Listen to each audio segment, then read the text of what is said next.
और कोई चीज मैंने नहीं डाली है इसके अंदर। तो इस तरीके से दही की आपने लेयर लगानी है इसके ऊपर। ये देखें, मैं करीब करके आपको तोड़ के दिखाती हूँ कितने जबरदस्त और परफेक्ट बने हैं। ये देखें, बिस्मिल्लाहिर्रहमानिर्रहीम। तो यहाँ पे देखें जी, ये है माश की दाल जिसको मैंने ओवरनाइट भिगोया था पानी के अंदर। अब मैं इसका पानी ड्रेन करूंगी। तो देखिए, पानी इसका मैंने ड्रेन आउट कर लिया है। ये इसको आपने ओवरनाइट भिगोना है। अब हम इसको मिक्सचर में डाल के, ब्लेंडर में डाल के इसको हम ब्लेंड करेंगे अच्छे से। तो यहाँ पे मैंने ले लिया है ये वाला जग। मेरे पास और भी बहुत अच्छी अच्छी मशीनरीज है, लेकिन मैंने ये वाला जग इसलिए इस्तेमाल किया है क्योंकि ये सबके घरों में इजीली अवेलेबल होता है और वो आराम से इस रेसिपी को बना सकते हैं। तो इसमें मैं कन्वर्ट करूंगी दाल। सारी दाल हम इसके अंदर डाल देंगे। तो देखिए, ये सारी दाल मैंने इसमें डाल दी है। अब मैं इसके अंदर ऐड करूंगी थोड़ा सा पानी। ज्यादा पानी इसमें ऐड नहीं करेंगे हम, थोड़ा सा पानी बिल्कुल हम इसमें ऐड करेंगे। इसको अब मैं करूंगी ब्लेंड अच्छे से। तो देखिए, ये सारी दाल मैंने अच्छे से ब्लेंड कर ली है, ये देख सकते हैं आप। अच्छा, उसके बाद हम इसके अंदर अब क्या ऐड करेंगे? इसके अंदर हम ऐड करेंगे 1/2 टेबल स्पून के करीब सॉल्ट, यानी कि नमक। उसके बाद आप लोग कंफ्यूज है इसलिए मैं आप लोगों को दिखा रही हूँ। यहाँ पे बेकिंग सोडा आप लोगों ने ऐड करना है। ये है बेकिंग सोडा, ठीक है। तकरीबन 1/2 टेबल स्पून के करीब ही इसके अंदर हम बेकिंग सोडा ऐड करेंगे। ये चला गया, मिक्स करेंगे अच्छे से।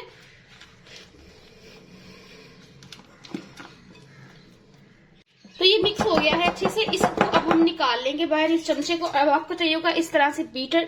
आपने इसको इतना बीट करना है, इतना बीट करना है कि ये बिल्कुल फ्लफी हो जाए। तकरीबन 10 से 15 मिनट आपने इसको बीट करना है। अगर आप हाथों से नहीं कर सकते तो आपके पास अगर बीटर मशीन है तो आप उसकी मदद से भी इसको कर सकते हैं, लेकिन आपने इसको मुसलसल 10 से 12 मिनट बीट करना ताकि अच्छे से फ्लफी हो जाए। तो देखिए जी, बैटर हमारा अच्छे से मिक्स हो चुका है, बीट हो चुका है। आपका बैटर इस तरीके से होना चाहिए, बिल्कुल फ्लफी सा। अब हम चलते हैं इसकी मेकिंग की तरफ। तो यहाँ पे देखिए, ऑयल हमारा गर्म हो चुका है। आपको 2 चम्मच की जरूरत पड़ेगी। बैटर मैंने यहां से उठाया।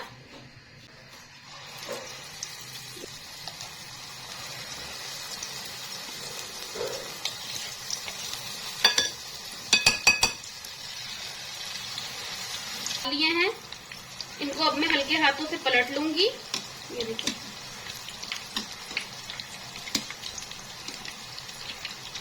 तो देखिए ये सारों को मैंने पलट लिया है। लाइट गोल्डन, जैसे ऊपर वाला कलर है वैसे ही नीचे वाला कलर होना चाहिए। इनको पकने में मैक्सिमम सिर्फ 2 मिनट का टाइम लगता है।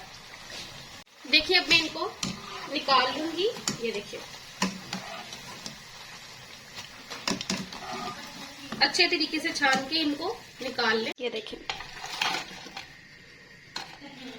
इस तरीके से हम सारे बना लेंगे। तो ये देखें जी, हमारे सारे जो बल्ले हैं वो तैयार हो चुके हैं। इनको अब आपने रख देना है ठंडे होने के लिए, तकरीबन 1 घंटा। उतनी देर तक हम अपनी इमली की चटनी बना लेते हैं। यहाँ पे देखिए, मैंने इमली को पूरी रात भिगोया था पानी में, और यहाँ पर मैंने इसका पल्प निकाल ली और गुठलियां मैंने अलग कर ली हैं। अब चलते हैं इसकी मेकिंग की तरफ। इमली का पल्प डालेंगे इसके अंदर, सॉस पैन के अंदर।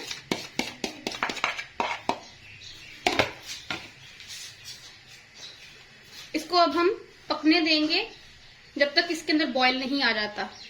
तो देखिए, इमली में बॉयल आ गया। यहाँ पे मेरे पास 1/2 टेबल स्पून के करीब नमक है, मैं इसमें ये ऐड कर रही हूँ। काली मिर्च मेरे पास खत्म हुई हुई, इसलिए मैं इसमें व्हाइट पेपर डाल रही हूँ। आपने ब्लैक काली मिर्च ही डालनी है, 1/2 टेबल स्पून के करीब जाएगी। मिक्स करेंगे इसको। अभी मजीद हम 2 मिनट पकने देंगे। यहाँ पर मेरे पास है 1 टेबल स्पून भरकर शुगर, यानी कि चीनी, इसमें मैंने ये ऐड कर दी है। मिक्स करेंगे और मजीद हम इसके अंदर और कुछ भी ऐड नहीं करेंगे। अब इसको हम पकने देंगे जब तक कि ये गाढ़ी नहीं हो जाती। तो देखिए, इमली की चटनी हमारी बिल्कुल गाढ़ी हो चुकी है। मैंने आंच जो है वो बिल्कुल बंद कर दी है नीचे से। इसको अब हम ठंडा होने देंगे। तो देखिए, इनको मैंने फ्रिज में रखा था 1 घंटे के लिए। देखिए कितने हार्ड हो गए, ये देखिए, ठीक है। अब जब आपने दही बड़े बनाने हैं, बाकियों को आप किसी एयर टाइट कंटेनर के अंदर या किसी एयर टाइट बैग के अंदर इसको आप फ्रीज कर सकते हैं। अप टू 1 मंथ तक ये खराब नहीं होंगे। जब आपने दही बड़े बनाने हो तो सिंपली आप प्लेन वाटर लें, उसके अंदर ये जो बड़े हैं इनको आप डिप कर दें इस तरीके से। ये मैंने डिप कर दिए 5 से 6, ये मेरे लिए इनफ है। इनको डिप कर दिया मैंने। इसको तकरीबन 5 मिनट आप ऐसे ही पानी के अंदर डिप रहने दें। तो देखिए, ये काफी देर डिप रहे हैं इसके अंदर। अब मैं ये ऐसे रखूंगी और मैं जो एक्सेसिव वाटर है इसके अंदर जो जो चला गया था उसको मैं निकालूंगी ऐसे प्रेस करके, बिल्कुल हल्के हाथों से, ताकि ये टूटे नहीं। ठीक है, बाउल में रखते जाएंगे इस तरीके से।